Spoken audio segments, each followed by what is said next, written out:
So I'd like to bring in Arik Rudnitzky, a researcher at the Moshe Dayan Center at the University of Tel Aviv. Good afternoon. Thank you very much for joining us here on France 24. This truce appears to be holding. If this trend continues, are you hopeful that it could be extended to something more concrete? Hello. Well, I think that the entire Israeli public is waiting eagerly and anxiously to the actual release of these hostages, the first batch that is expected, that was expected to return to Israel yesterday, but for some reason it seems that this deal was not set already for full implementation. So therefore, I think that we should be very cautious and very humble with the expectations of this deal to be implemented in the first place. But anyhow, the Israeli government did point out a potential for additional or more humanitarian gesture from the side of Israel in return to the actual release of more hostages, because what we know is that if this truce is for 4 days and 50 or around 50 hostages are expected to return to Israel, but according to the list prepared by Israeli authorities, the list extends to almost 100 individuals that are under the age of 18 or women.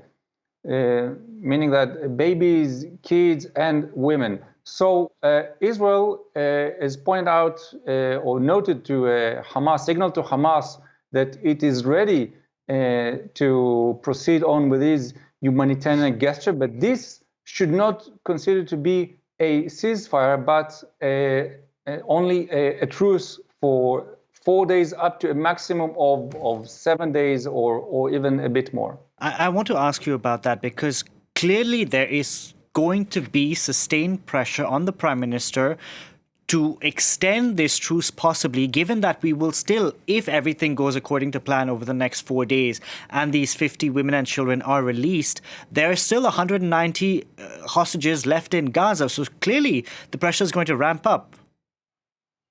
Undoubtedly.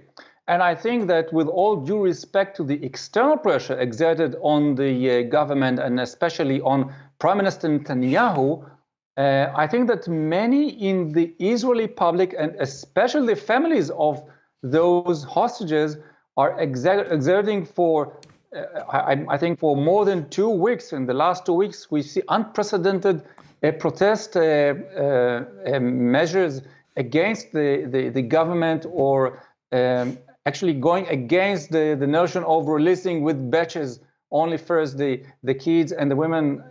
We hear many voices that remind us that there are still some elderly and even soldiers that are still kept hostages in the hands of Hamas. And they say, well, why should we wait for, say, a couple of weeks from now just to have any sign for that they are actually being alive at this moment?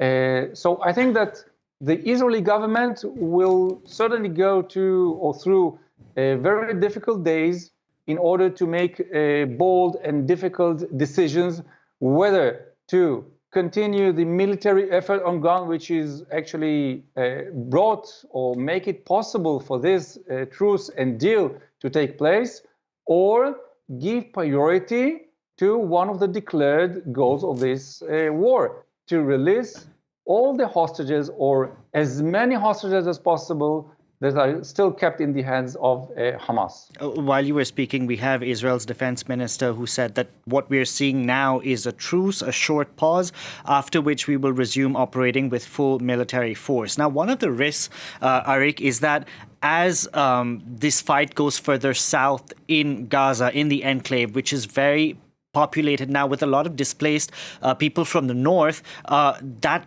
the death toll in Gaza could rise exponentially. If that happens, won't there be more pressure on Israel to first call for a ceasefire, to listen to calls for a ceasefire?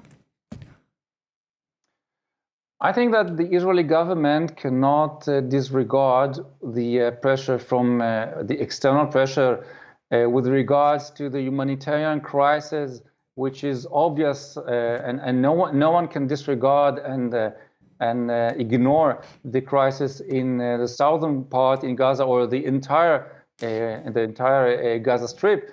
This is why actually Israel has decided to more than double or even increase as much as it can afford the humanitarian aid. And actually the governmental cabinet had a tension meeting, a famous tension meeting with the families of the hostages, which I mentioned before. This is I think one of the most important factors of pressure, actually exerting pressure on the military, on the Israeli government.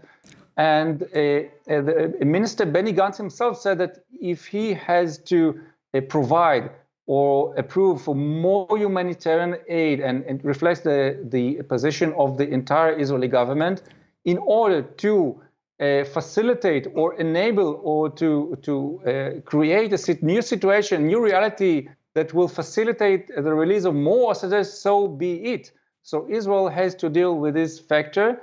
But I think that the Israeli government and the army made it very clear that this is only a limited truce, Indeed. limited to 4 to 7 days, and this is the situation for the next week or so. Arik, I know we're taking things minute by minute here, and we will see what happens in the next 45 minutes once those hostages hopefully get released. But I know you're an expert in the region, so now that I have you here, I need to ask you, once this war is over, I have heard from an Israeli who's saying if the prime minister doesn't step down, he will be physically removed from office. If Netanyahu is out of the picture, does that lay the groundwork for potentially having talks, discussions for a two-state solution? I think that we have to deal with both questions separately, although they are intertwined one another. One to another. American President Joe Biden signaled explicitly at the very first days of this war to Israel that at the end of this war, there should be a political settlement based on the two-state solution. This is number one. Number two, will Netanyahu remain in power in order to cope and actually implement or give some answers to the American and also demands by President Emmanuel Macron, the French president? This is still unclear to this date, because according to recent polls, so we hear that the political power or the potential political power of Netanyahu is decreasing significantly. However, this is days of war. What will happen after the war ends? This is a totally different story. Not to forget that throughout the previous months here in Israel, we witnessed unprecedented popular protests. Exactly, we saw those. Exactly, we saw those protests taking place, calling for, especially with the government's plans to overhaul the judiciary. I want to ask you, if there are, in an ideal scenario, those goodwill on both sides, on the Palestinian side, on the Israeli side, to actually sit down and talk and discuss a two-state solution in the future, who would spearhead this effort, given that the Americans seem to have lost a lot of legitimacy over the past few weeks, given how it's handled, firstly, it hasn't called for a ceasefire, and its support of Israel?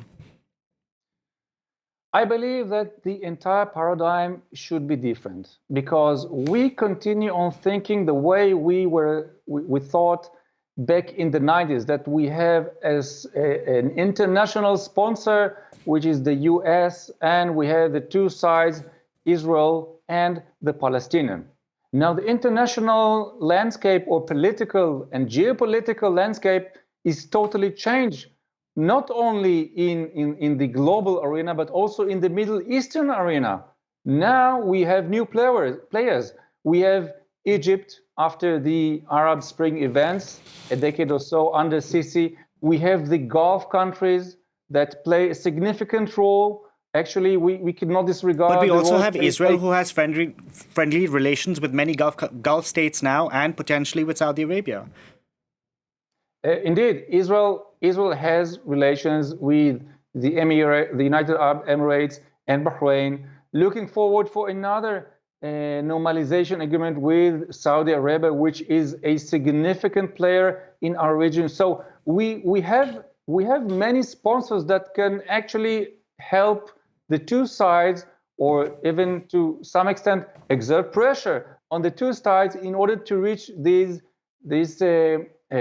final settlement to the conflict. Now remains the big question: can we put an end to this conflict given the current configuration, not only in the Israeli arena, but also on the Palestinian arena, taking into consideration that actually the Palestinians are divided between the Palestinian Authority in the West Bank Indeed. and the Gaza Strip, which is its political fate is unclear to this moment, because we don't know, assuming that Israel will fulfill one of its goals in order to destruct and destroy Hamas.